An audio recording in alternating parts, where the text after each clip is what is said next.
Ay, si kumpare Uman ay gumagawa ng saranggola ng isang dipat kalahati. Parang Uman, anong ano? Ay, pals. Oh, bakit ka gumagawa ng saranggola, paring Uman? Paliwaliwaliw lang. Ah, hanggang mabaliw. Ba? Oh, magkano ga pag ikaw ay nagbebenta ng ano? 500. 500 dagay sa anong gampot yung gagawin mo? Saranggola. Laki talaga. Ilang di pa yan? Satsarate. Diba? Okay, ano Kapatid niya. Oh. Kapatid ko. Mahilig din niya sa papagayo. Ay, ano?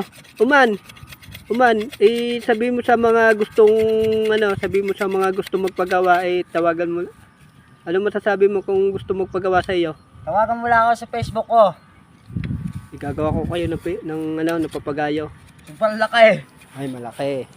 Grabe naman pagkahaba ng kawayan, isang buhusan ng kawayan Ipantay mo nga parang Uman yung hubog mo sa kawayan niya kung pantay nga.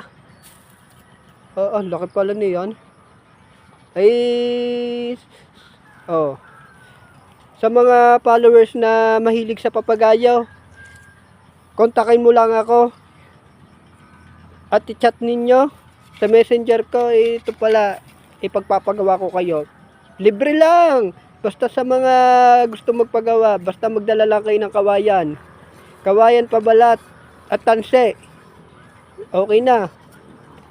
Ito ay hustler gumawa ng papagayo. Ito ay pinakamagaling gumawa sa Tipas San Juan, Batangas.